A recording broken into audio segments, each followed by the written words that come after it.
नमस्कार दोस्तों, आपको हमारे चैनल स्टेप्स टू पीस में स्वागत है। एक दिन गौतम बुद्ध अपने शिष्यों के साथ एकदम शांत बैठे हुए थे। उन्हें इस प्रकार बैठे हुए देख उनके शिष्य चिंतित हुए कि कहीं वे अस्वस्थ तो नहीं हैं। एक शिष्य ने उनसे पूछा कि आज वह मौन क्यों बैठे हैं? क्या शिष्यों से कोई गलती हो गई है? इसी बीच एक अन्य शिष्य ने पूछा कि क्या वह अस्वस्थ हैं? पर बुद्ध मौन रहे। तभी कुछ दूर खड़ा व्यक्ति जोर से चिल्लाया, आज मुझे सभा में बैठने की अनुमति क्यों नहीं दी गई है? बुद्ध आंखें बंद करके ध्यानमग्न हो गए। वह व्यक्ति फिर से चिल्लाया, मुझे प्रवेश करने की अनुमति क्यों नहीं मिली? इसी बीच एक उदार शिष्य ने उसका पक्ष लेते हुए कहा कि इसे सभा में आने की अनुमति प्रदान की जाए। बुद्ध ने आंखें खोली और बोले, नहीं, वह अछूत है, उसे आज्ञा नहीं दी जा सकती। यह सुन शिष्यों को बड़ा आश्चर्य हुआ। बुद्ध उनके मन के भाव समझ गए और बोले, हाँ, वह अछूत है। इस पर कई शिष्य बोले कि हमारे शिक्षा में तो जात पात का कोई भेद नहीं, फिर वह अछूत कैसे हो गया? तब बुद्ध ने समझाया, आज वह क्रोधित होकर आया है। क्रोध से जीवन की एकाग्रता भंग होती है। क्रोधी व्यक्ति प्रायः मानसिक हिंसा कर बैठता है। इसीलिए वह जब तक क्रोध में रहता है तब तक अछूत होता है।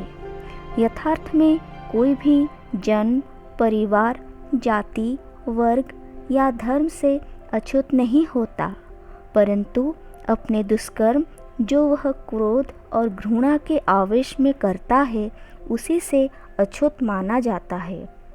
इसलिए उसे कुछ समय एकांत में ही खड़े रहना चाहिए। क्रोधी मनुष्य किसी बात का ठीक अर्थ नहीं समझता। वह अंधकार में रहता है। उसको अपनी वाणी, कर्म किसी पर कोई वश नहीं रहता। अपना विवेक खो देता है। उसको अपने आप पर नियंत्रण ना रहने के कारण अपना और अपनों का सर्वनाश होता है।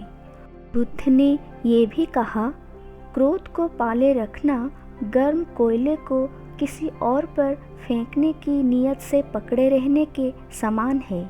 इसमें आप ही जलते हैं। इस बात को दर्शाने के लिए बुद्ध ने अपने शिष्यों को एक कहानी सुनाई। बहुत समय पहले की बात है। एक गांव में एक लड़का रहता था। वह बहुत ही गुस्सैल स्वभाव का था। छोटी छोटी बातों पर अपना आपा खो बैठता और लोगों को भला बुरा कह देता। उसकी इस आदत से परेशान होकर एक दिन उसके पिता ने उसे कीलों से भरा हुआ एक थैला दिया और कहा कि अब जब भी तुम्हें गुस्सा आए तो तुम इन कीलों से एक कील निकालना और बाड़े में ठोक देना। अगले दिन से उस लड़के ने जितनी बार गुस्सा किया वह उतनी ही कीलें बाड़े में ठोक दी। पर धीरे धीरे कीलों की संख्या घटने लगी और वह भी थक जाता।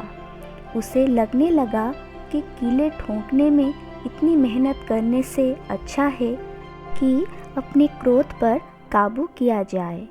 और अगले कुछ हफ्तों में उसने अपने गुस्से पर बहुत हद तक नियंत्रण करना सीख लिया। और फिर एक दिन ऐसा आया कि उस लड़के ने पूरे दिन में एक बार भी अपना आपा नहीं खोया। जब उसने अपने पिता को ये बात बताई तो उन्होंने फिर उसे एक काम दे दिया। उन्होंने कहा कि अब हर उस दिन जिस दिन तुम एक बार भी गुस्सा ना करो, इस बाड़े से एक कील निकाल देना। लड़के ने ऐसा ही किया और बहुत समय बाद वो दिन भी आ गया जब लड़के ने बाड़े में लगी आखिरी कील भी निकाल दी और अपने पिता को खुशी से यह बात बताई। तब पिताजी उसका हाथ पकड़कर उस बाड़े के पास ले आए और बोले, बेटे, तुमने बहुत अच्छा काम किया है, लेकिन क्या तुम बाड़े में हुए छेदों को देख पा रहे हो? अब वो बाड़ा कभी भी वैसा नहीं बन सकता जैसा वो पहले था। जब तुम क्रोध में कुछ कहते हो तो वो शब्द भी इसी तरह सामने वाले व्यक्ति पर गहरे घाव छोड़ जाते हैं, या फिर कुछ ऐसा नुकसान या गलती हो जाता है जो हम बाद में समझ आने और क्षमा मांगने पर भी सही नहीं कर सकते। तो बेहतर है कि पहले ही संभल जाएं। जो लोग क्रोध का त्याग कर देते हैं, इससे अपने को मुक्त कर लेते हैं, उन्हीं का जीवन शांति और खुशी से व्यतीत होती है। कहानी को यहीं समाप्त करके बुद्ध ने कहा कि इस कहानी से यह ग्रहणीय है कि क्रोध के कारण व्यक्ति अनर्थ कर बैठता है और बाद में उसे पश्चाताप होता है। इसलिए हमें क्रोध नहीं करना चाहिए। असल मायने में क्रोधित व्यक्ति अछूत मतलब सबके साथ रहने योग्य नहीं रहता और उसे अकेला ही छोड़ देना चाहिए। क्रोध करने से तन, मन, धन तीनों की हानि होती है। क्रोध से ज़्यादा हानिकारक कोई और शत्रु नहीं है। उस क्रोधित शिष्य भी बुद्ध की बातें सुन रहा था। पश्चाताप की अग्नि में तपकर वह समझ चुका था कि अहिंसा ही महान कर्तव्य और परम धर्म है। वह बुद्ध के चरणों में गिर पड़ा और कभी क्रोध ना करने की शपथ ली।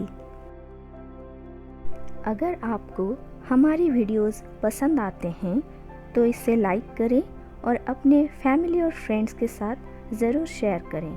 ऐसे और वीडियोस देखने के लिए हमारे चैनल को सब्सक्राइब करें। आपके वैल्यूएबल कमेंट्स और फीडबैक हमें और बेहतर वीडियोस बनाने में मदद करेंगी। धन्यवाद।